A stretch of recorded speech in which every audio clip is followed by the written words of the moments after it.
Nous connaissons maintenant les moyens de provoquer la fusion des roches sur Terre, la décompression ou l'hydratation. Mais comment se produit plus précisément cette fusion? Et qu'arrive-t-il ensuite au magma ainsi produit?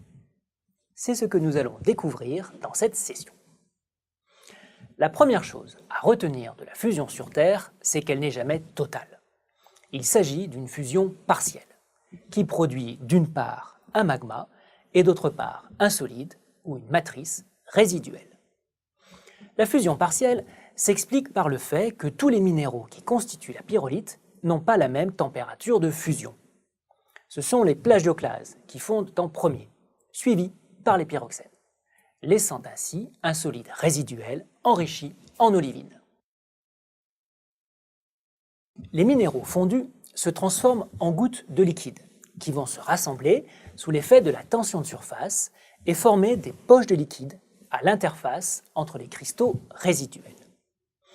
Les poches de liquide sont soumises à deux forces, leur poids, dirigé vers le bas, et la pression des roches environnantes, la poussée d'Archimède, dirigée vers le haut.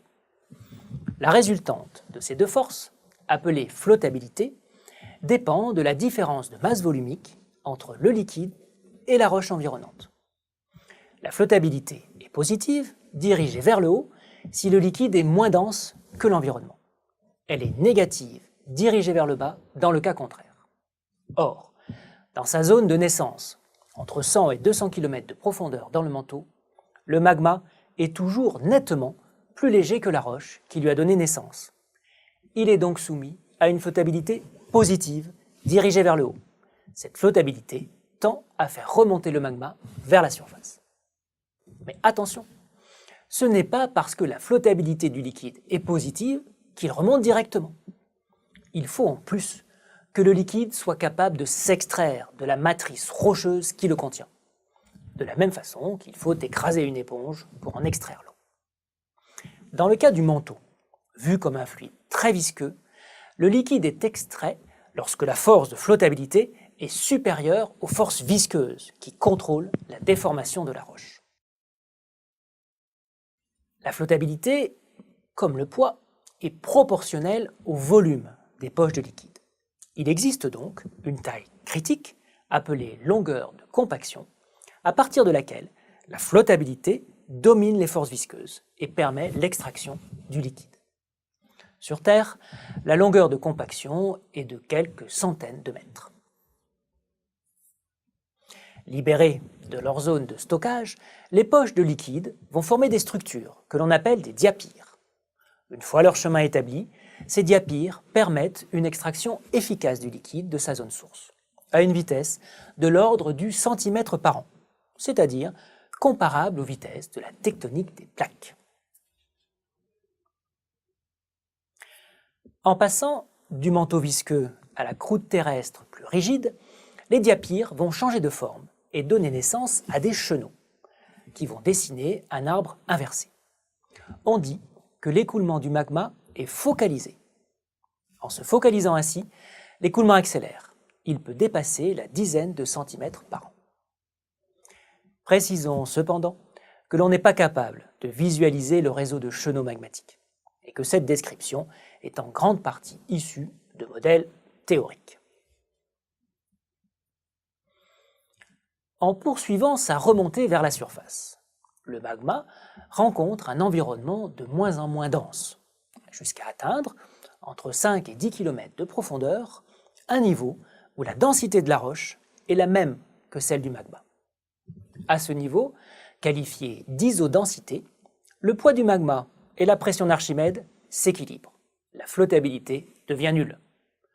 Son ascension n'ayant alors plus de moteur, le magma va s'accumuler dans une zone de stockage que l'on nomme communément réservoir ou chambre magmatique. Il est en fait difficile d'imager directement un réservoir magmatique. Et la vision largement répandue d'une chambre magmatique vient de l'observation en surface de grands réservoirs magmatiques fossiles dégagés par l'érosion, les plutons magmatiques. Les méthodes d'imagerie indirecte utilisant notamment la localisation des séismes produits par le mouvement du magma dans le sous-sol, ont montré que la zone de stockage n'est pas, le plus souvent, une chambre avec une géométrie bien individualisée. Elle peut être plutôt formée d'un ensemble de petits réservoirs en réseau, voire un réseau de conduits fortement intriqué. L'éruption régulière de magma en surface nous montre que les chambres magmatiques ne sont que des zones de stockage transitoires. Essayons de comprendre pourquoi en nous intéressant à l'évolution de la lave contenue dans le réservoir magmatique. L'évolution première au sein du réservoir est un refroidissement du magma au contact des roches encaissantes. Au bout d'un certain temps, la température du magma va atteindre un point critique, que l'on nomme le liquidus, là où les premiers cristaux apparaissent, transformant le magma en une bouillie magmatique que l'on appelle un mush. Cela ne vous étonnera pas d'apprendre que tous les cristaux ne se forment pas en même temps dans le mush. De même que la fusion des roches est partielle, la cristallisation des magmas est fractionnée, c'est-à-dire progressive. Apparaissent d'abord les olivines, puis les pyroxènes, et enfin les plagioclases, dans une séquence inverse de celle de la fusion partielle, et qui reflète, là encore, la température de formation de ces minéraux. Ce qu'il est important de retenir, c'est que les cristaux qui apparaissent en premier, olivines et pyroxènes, sont riches en fer. Ils vont donc capter le fer du magma lors de leur formation. Et le magma résiduel va en retour s'appauvrir en fer, par bilan de masse. Mais comme le fer est un élément atomique lourd, le magma perdant son fer au profit des cristaux d'olivine va devenir de moins en moins dense.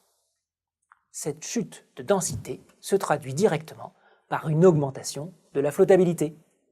Flottabilité qui va exercer une pression de plus en plus forte sur les parois du réservoir magmatique.